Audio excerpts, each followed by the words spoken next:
Current ವ್ಯವಸ್ಥೆಗೆ ನಾವು ಯಾವ ತರ ಮಾಡಿದೀವಿ ಅಂದ್ರೆ ಇಲ್ಲಿ ಇವ್ರ ಹತ್ರ ಕರೆಂಟ್ ವ್ಯವಸ್ಥೆ ಇಲ್ಲ. ಸಿಲಿಂಡರ್ ತಿಂಗಳಿಗೆ ಬೇಕು ಸರ್ ನನಗೆ ಮಿನಿಮಮ್ ವಾರಕ್ಕೆ 3, 4, 5 ಸಿಲಿಂಡರ್ 6 ಸಿಲಿಂಡರ್. ಅವ್ರ ಹತ್ರ ಕರೆಂಟ್ ಇಲ್ಲ ಅಂದ್ರೆ ನಮ್ಮ ಬ್ಯಾಟ್ರಿ ಕೊಟ್ಟಿರ್ತೀವಲ್ಲ ಅದು 2 ಗಂಟೆ ಟೈಮ್ ಚಾರ್ಜ್ ಮಾಡಿದ್ರೆ 10 ದಿವಸ ಬರುತ್ತೆ. 30,000 ಸೇವ್ ಮಾಡ್ತಿದ್ದಾರೆ.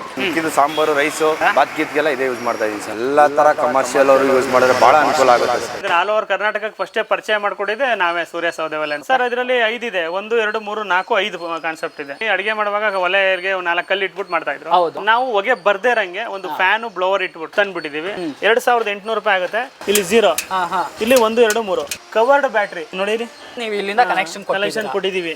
ಆ ಬ್ಯಾಟ್ರಿನ 4 ಗಂಟೆ ಟೈಮ್ ಚಾರ್ಜ್ ಮಾಡಿದ್ರೆ 10 ದಿನ ಬರುತ್ತೆ. ಇಲ್ಲಿ ಎಷ್ಟು ಕೆಜಿ ಇಂದ ಸ್ಟಾರ್ಟ್ ಆಗುತ್ತೆ ಅದು ಹೇಳಿ ಸರ್? ಅದು 5 kg 10 kg ಇಂದ 4,750. ಇದಕ್ಕೆ ಎರಡಕ್ಕೆ BPL card, SHPN card Antyodaya ಯಾರ ಹತ್ರ ಇದೆಯೋ 350 ರೂಪಾಯಿ ಕಡಿಮೆ ಆಗುತ್ತೆ. ಪಾತ್ರೆ ಇಡ್ತೀರಲ್ವಾ, ಪಾತ್ರೆ ಇದ್ರ ಮೇಲೆ ಇಟ್ಬಿಟ್ಟು ಇಲ್ಲಿ ಸೌದೆ ಹಾಕಕ್ಕೆ, ಆಮೇಲೆ ಕೆಲಸ ಎಲ್ಲ ಆದ ಕೂಡಲೇ ಇದು ಎತ್ಕೊಂಡು ಹೋಗಿ ಕೆಂಡ ಈಚೆ ಚೆಲ್ಬಿಟ್ಟು, ಬೇರೆಯವರೆಲ್ಲ ಬರೀ ಬಾಯಲ್ಲಿ ಹೇಳ್ತಾರೆ, ಅದಕ್ಕೋಸ್ಕರ ನಾವು 1 ಮೀಟರ್ ಗೇಜ್ ತಂದ್ಬಿಟ್ಟಿದೀವಿ. ಇಲ್ಲಿ ನೋಡಿ ಟೈಟ್ ಆಗ್ತಾ ಇದೆಯಲ್ವಾ. 50 kg ಕೆಪಾಸಿಟಿ ರೈಸ್ ಒಂದೇ ಸಾರಿ ಮಾಡಬಹುದು ಸರ್. ಮೋಟರ್ 775 ಅಂತ ಬರುತ್ತೆ. ಈ ತರ ಫ್ಯಾನ್ ಸುತ್ತೋದ್ರಿಂದ ನಿಮ್ಗೆ ಒಳಗಡೆ ಗಾಳಿ ಬರುತ್ತೆ. 6 ವೋಲ್ಟ್ ಬ್ಯಾಟ್ರಿ, ಈ ತರ ಹ್ಯಾಂಡ್ ಗ್ಲೌಸ್ ಮತ್ತೆ ಅಡಾಪ್ಟರ್ ಚಾರ್ಜ್ ಮಾಡೋದು ಸರ್. ಇದು 9,500. ಇದು ಈ ಸೈಜ್ 16,800. ಬಟ್ ಇದ್ರಲ್ಲಿ ಏನಂದ್ರೆ ಒಂದು ಮ್ಯಾನ್ ಪವರ್ ಅಂದ್ರೆ ಅವ್ರು ಸೌದೆನ ಹಾಕ್ಬೇಕು. ಒಂದು ಬೆಳಿಗ್ಗೆ 9 ಗಂಟೆಯಿಂದ ರಾತ್ರಿ 9 ಗಂಟೆ ಯಾರು ಬೇಕಾದ್ರು ಎನಿ ಟೈಮ್ ಬೇಕಾದ್ರೆ ಇಲ್ಲಿ ಬಂದು ಕೂಡ ನೋಡ್ಬೋದು.